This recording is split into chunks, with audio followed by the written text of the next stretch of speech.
Hello दोस्तों, Gurukul education hub की इस ऑनलाइन दुनिया में मैं अरुण शर्मा एक बार फिर से आपका हार्दिक स्वागत करता हूं, अभिनंदन करता हूं, वंदन करता हूं। आज जो मैं आपके सामने टॉपिक लेके आ रहा हूं दोस्तों, वो है अर्थक्वेक, जिसे हम कहते हैं भूकंप।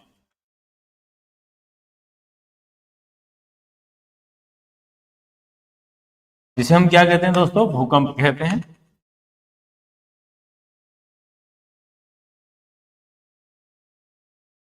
देखिए, पृथ्वी पर जो भूकंप है वो दो प्रकार से आता है। एक होता है कृत्रिम कारक और एक होता है प्राकृतिक कारक। प्राकृतिक कारक होते हैं जो प्रकृति द्वारा उत्पन्न किए गए होते हैं। किसके द्वारा उत्पन्न किए गए होते हैं?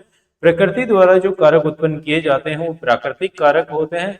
और जो मनुष्य के द्वारा उत्पन्न किए जाते हैं वो कारक कौन से होते हैं? कृत्रिम कारक होते हैं। क्या होते हैं? कृत्रिम कारक होते हैं। क्लियर है? अब देखिए, कृत्रिम कारक में बोला जाता है विवर्तनिक घटनाएं। विवर्तनिक कारक, पृथ्वी पर जो भूकंप आते हैं विवर्तनिक कारणों से आते हैं। जैसे पृथ्वी की चट्टानों के अंदर भ्रंश है, भ्रंश जो होता है वो खाली स्थान बोला जाता है। आपको ये ध्यान रखना होगा। चट्टानी भ्रंश के कारण, भ्रंश का अर्थ होता है कि दो चट्टानों के बीच खाली स्थान है, खोखलापन है। उसमें यदि समायोजन होता है तो उसके दौरान जो टकराव उत्पन्न होता है, उस टकराव से जो कंपन होता है उसे भूकंप कहते हैं। क्या कहते हैं दोस्तों? भूकंप कहते हैं। तो आपको पता चल गया होगा कि विवर्तनिक कारण से क्या आते हैं? भूकंप आते हैं। भूकंप, पृथ्वी पर जो प्राकृतिक कारक है वो विवर्तनिक घटनाएं हैं। क्या है? विवर्तनिक घटनाएं। कृत्रिम कारक क्या होते हैं? जैसे परमाणु परीक्षण हुआ, मिसाइल्स परीक्षण हुआ, या ज्यादा उत्खनन हुआ, ज्यादा खदानों से ज्यादा उत्खनन हो रहा है, तो ये होते हैं कृत्रिम कारक जिनके कारण भूकंप आते हैं। अर्थात जिसमें मानवीय क्रियाएं लगी होती हैं, मानव का हाथ होता है, वो आर्टिफिशियल अर्थक्वेक होता है। जिसमें पृथ्वी अपना प्रकोप दिखाती है, वो नेचुरल अर्थक्वेक होता है। ठीक है? अब देखिए, एक होता है भूकंप का मूल केंद्र,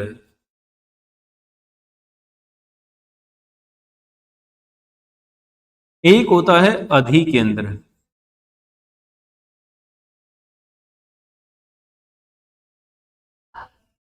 एक होता है मूल केंद्र और एक होता है अधिकेंद्र। अब भूकंप का मूल केंद्र किसे कहते हैं? भूकंप का मूल केंद्र किसे कहा जाता है? अपने को यहां पर ध्यान देना है। तो मूल केंद्र क्या होता है? तो वह स्थान जहां से भूकंपीय तरंगों का प्रारंभ होता है। भूगर्भ में वह स्थान जहां से भूकंपीय तरंगों का प्रारंभ होता है। ये धरातल है,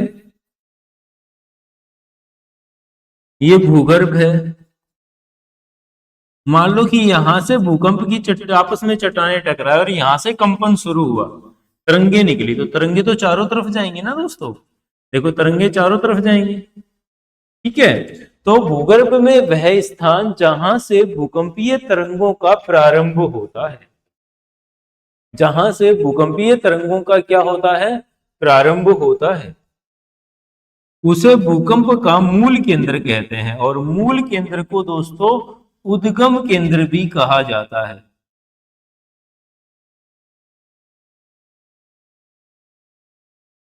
मूल केंद्र को क्या कहा जाता है? उद्गम केंद्र भी कहा जाता है। तो जहां से भूगर्भ में वह स्थान जहां से भूकंपीय तरंगों का प्रारंभ होता है उसे भूकंप का मूल केंद्र या उद्गम केंद्र कहा जाता है। बात समझ में आ गई होगी। और मूल केंद्र के ठीक ऊपर धरातल पर वह स्थान जहां पर भूकंपीय तरंगों का सबसे पहले आभास होता है उसे कहते हैं अधिकेंद्र। उसे क्या कहते हैं? अधिकेंद्र। मूल केंद्र के ठीक ऊपर धरातल पर वह स्थान जहां पर भूकंपीय तरंगों का सर्वप्रथम आभास होता है उसे अधिकेंद्र कहा जाता है। क्या कहा जाता है? बोलो। अधिकेंद्र कहा जाता है। क्लियर हो गया? क्या कहा जाता है? बोलिए। अधिकेंद्र कहा जाता है। तो यहां से कोई समस्या हो तो मुझे बताइए। अब अगला क्वेश्चन कैसे आएगा कि पृथ्वी के धरातल पे मूल केंद्र के सबसे निकट भाग कौन सा होता है? तो मूल केंद्र के सबसे निकट कौन सा होता है दोस्तों? ये अधिकेंद्र मूल केंद्र के देखो सबसे निकट है, बाकी तो सारा दूर डिस्टेंस पे पड़ता है। बात समझ में आ गई? तो पृथ्वी के धरातल पर वह कौन सा स्थान है जो मूल केंद्र के सबसे निकट पड़ता है या निकट स्थित होता है? तो वो कौन सा होता है? अधिकेंद्र होता है। क्या होता है दोस्तों? अधिकेंद्र होता है। अब देखिए, एक होता है भूकंपों के अध्ययन के विज्ञान को, भूकंप के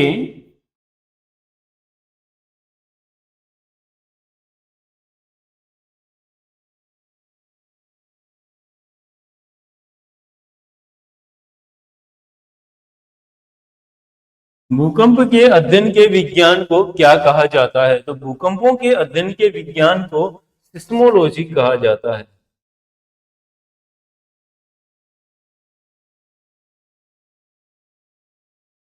भूकंपों के अध्ययन के विज्ञान को क्या कहा जाता है? तो भूकंपों के अध्ययन के विज्ञान को सिस्मोलॉजी कहा जाता है। क्या कहता है बोलो? सिस्म भूकंपों के अध्ययन के विज्ञान को क्या कहा जाता है? सिस्मोलॉजी कहा जाता है। ठीक है।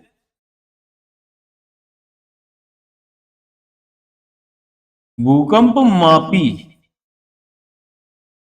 यंत्र, तो भूकंप मापी यंत्र है दोस्तों सिस्मोग्राफ। भूकंप मापी यंत्र कौन सा है? सिस्मोग्राफ जो है वो है भूकंप मापी यंत्र। तो भूकंप मापी यंत्र किसे कहा जाए? सिस्मोग्राफ को भूकंप मापी यंत्र के नाम से जाना जाता है। ठीक है। भूकंप मापने का पैमाना, यदि पैमाने की बात करें तो पैमाना होता है रिक्टर स्केल। क्या होता है? Richter scale.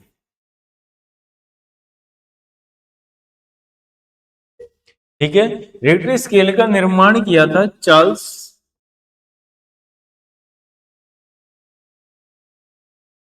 फ्रांसिस रिचर्ड्स ने। ये यूएसए के थे भैया। ये कहाँ के थे? ये यूएसए के थे। क्लियर है? रिक्टर स्केल का निर्माण करने वाले कौन थे? चार्ल्स फ्रांसिस रिचर्ड थे। कौन थे दोस्तों? Charles Francis Richards. ये कहाँ के थे? यूएसए के रहने वाले थे। ठीक है।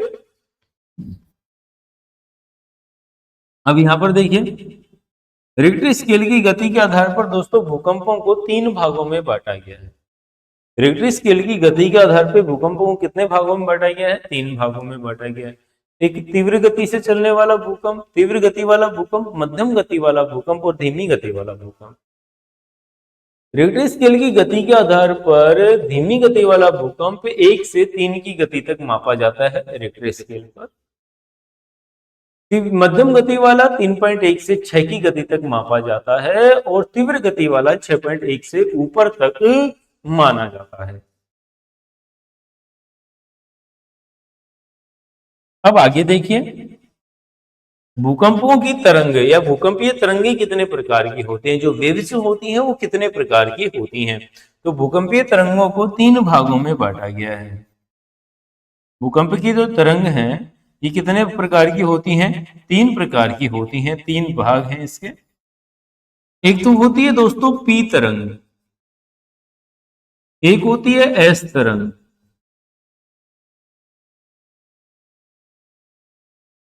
ठीक है, और एक होती है एल तरंग। तो भूकंपीय तरंगों को कितने भागों में बांटा गया है? 3 भागों में बांटा गया है। पी तरंगे, एस तरंगे और एल तरंगे। कितने भागों में बांटा गया है?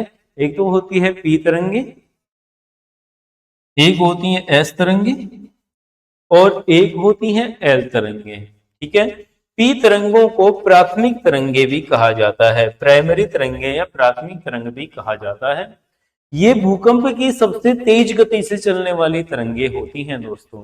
तो भूकंप की सबसे तेज गति से चलने वाली तरंग कौन सी होती है? पी तरंग जो है भूकंप की सबसे तेज गति से चलने वाली तरंग होती है। भूकंप की सबसे तेज गति से चलने वाली तरंग कौन सी है? पी तरंग है। कौन सी है? पी तरंग भूकंप की सबसे तेज गति से चलने वाली तरंग है। इसके बाद आता है एस तरंग। एस तरंग भूकंप की वो तरंगे हैं जो केवल ठोस माध्यम में चलती हैं। देखो पी तरंग तो सबसे तेज चलती हैं।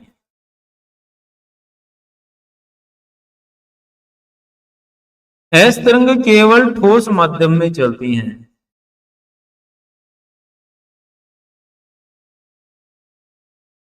एस तरंग क्या है? ये केवल ठोस माध्यम में चलने वाली तरंगे होती हैं। तो केवल ठोस माध्यम में चलने वाली तरंगे कौन सी होती हैं? एस तरंग जो होती हैं केवल ठोस माध्यम में चलती हैं, ठोस चट्टानों में ही ये गति करती हैं। ठीक है। अब जैसे देखो आपको एक बात बता दूं कि ये केवल ठोस चट्टानों में, ये ठोस चट्टाने, ये सारी लेयर है ठोस ठोस चट्टानों की, कठोर चट्टाने हैं। यहाँ से एस तरंग चल रही है, चल रही है, चल रही है, एकदम से इसे लिक्विड दिखेगा या गैस दिखेगी, ये वहां से यू टर्न लेगी। तो एक स्पीड से जाती हुई गाड़ी एकदम से यू टर्न लेती है, तो दोस्तों सवारियां तो बाहर आएंगी, आएंगी या नहीं आएंगी? अब एकदम से यू टर्न लेगी तो अंदर चट्टान टूटेगी, और टूटने से क्या होती है? धरातल पर दरारें आती हैं। तो भूगर्भ में ठोस चट्टानों को सर्वाधिक कौन सी तरंग तोड़ती है? ठोस चट्टानों को तोड़ने का काम एस तरंग करती है। धरातल पर दरारें कौन सी तरंग के कारण आती है? एस तरंग के कारण ही आती है। दो क्वेश्चन देखो, क्वेश्चन ही क्वेश्चन बन रहे हैं। एस तरंग को पहली बात तो क्या कहा जाता है? सेकेंडरी तरंग कहा जाता है। एस तरंग केवल ठोस माध्यम में चलती, तो आपसे पूछा जा सकता है कि केवल ठोस माध्यम में चलने वाली तरंग कौन सी है? तो आप आंसर देंगे एस तरंग है। यदि आपसे पूछा जाए कि भूगर्भ में ठोस चट्टानों को सर्वाधिक नुकसान कौन सी तरंग पहुंचाती है, तो भूगर्भ में ठोस चट्टानों को सर्वाधिक नुकसान पहुंचाने वाली तरंग जो है वो एस तरंग है। धरातल पर दरारें कौन सी तरंग के प्रभावित होने के कारण आती हैं? तो धरातल पर दरारें जब आती हैं तो एस तरंग ज्यादा एक्टिव रहती है, उस समय आती हैं। अब एल तरंग है दोस्तों, लिक्विड तरंग या लॉन्गिट्यूड वेव्स भी बोलते हैं इन्हें। ये धरातलीय तरंग के नाम से भी जानी जाती हैं। क्या कहलाती हैं? धरातलीय तरंग, इन्हें धरातलीय तरंग भी कहा जाता है। धरातलीय, इन्हें विनाशकारी तरंग भी कहा जाता है।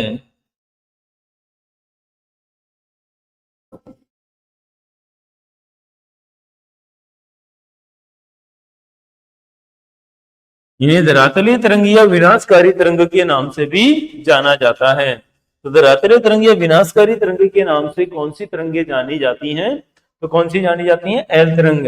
इन्हीं तरंगों के कारण, एल तरंग के कारण धरातल पर अपार जन धन की हानि होती है। जितनी भी इमारतें गिरती हैं उनमें इसी का हाथ होता है।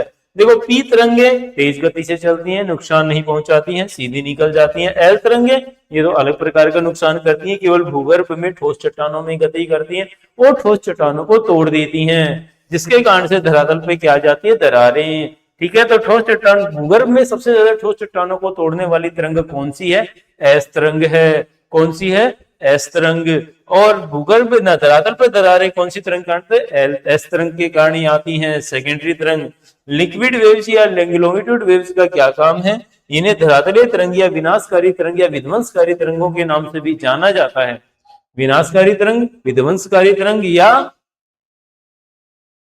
धरातलीय तरंग के नाम से भी जाना जाता है। इनके कारण धरातल पर सर्वाधिक नुकसान होता है, सबसे ज्यादा जनधन की हानि इन्हीं के कारण होती है। तो यहां तक आसानी से समझ में आ गया होगा आपको, क्लियर है?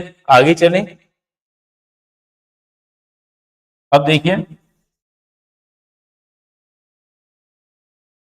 पृथ्वी पर सर्वाधिक भूकंप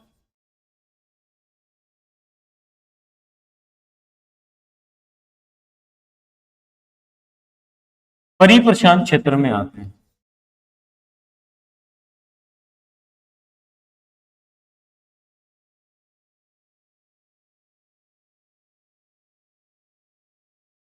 पृथ्वी पर सर्वाधिक भूकंप कौन से क्षेत्र में आते हैं? परिप्रशांत क्षेत्र में आते हैं। तो पृथ्वी पर सर्वाधिक भूकंप परिप्रशांत क्षेत्र में आते हैं, जिसे अपन कहते हैं Pacific ring of fire. Pacific ring of fire, प्रशांत महासागरीय परिमेखला हिंदी में कहा जाता है। हिंदी में कहा जाता है प्रशांत महासागरीय परिमेखला, और इंग्लिश में कहते हैं पैसिफिक रिंग ऑफ फायर। क्या कहते हैं बेटा? पैसिफिक रिंग ऑफ फायर कहते हैं। यहां पर सर्वाधिक भूकंप आते हैं।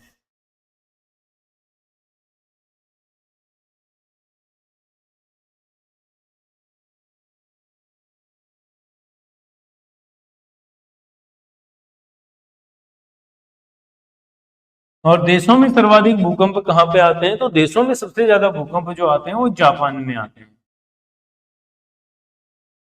कहाँ थे दोस्तों? जापान में आते हैं। ठीक है। भारत में सर्वाधिक भूकंप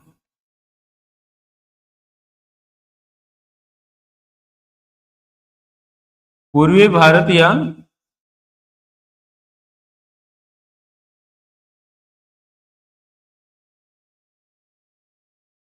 उत्तरी पूर्वी भारत में आते हैं।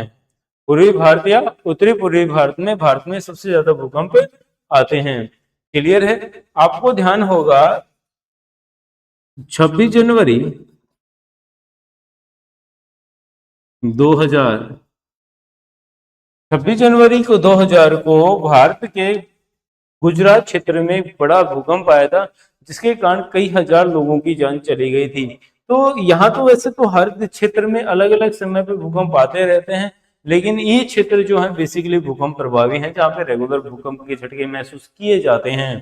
जैसे पैसिफिक रिंग ऑफ फायर में बार बार ज्वालामुखी ब्लास्ट होते रहते हैं, जिनके कारण कंपन उत्पन्न होता रहता है, और इन्हीं कंपन्स को भूकंप का नाम दिया जाता है।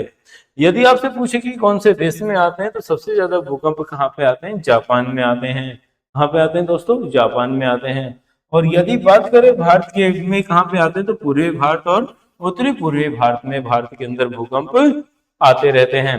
तो यहाँ तक आपको समझ में आ गया होगा आसानी से, कोई कंफ्यूजन वाली बात भी नहीं है। अब आगे देखिए। अच्छा, यहाँ पर एक तो बात और है, भूकंप आने पर वायुमंडल में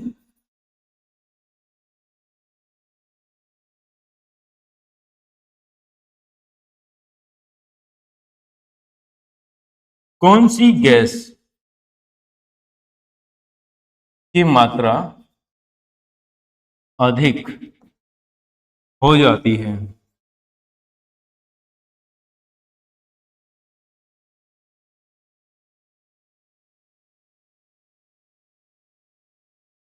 आंसर क्या होगा? रेडोन गैस की मात्रा अधिक हो जाती है। किसकी मात्रा अधिक हो जाती है?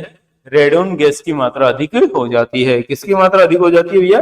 रेडोन गैस की मात्रा अधिक हो जाती है। तो यहाँ तक बात क्लियर हो गई होगी, कोई कंफ्यूजन नहीं है तो आप मुझे बता दीजिए। तो इसी प्रकार की आगे की आगामी क्लासों को समझने के लिए ज्यादा से ज्यादा गुरुकुल एजुकेशन हब से जोड़ने का लोगों को प्रयास कीजिए। आपके दोस्तों को, आपके रिश्तेदारों को बताइए कि गुरुकुल एजुकेशन हब पर पूरी टीम किस प्रकार से फ्री ऑफ कॉस्ट आपको अपने ऐप पे पढ़ा रही है। जय हिंद, जय भारत।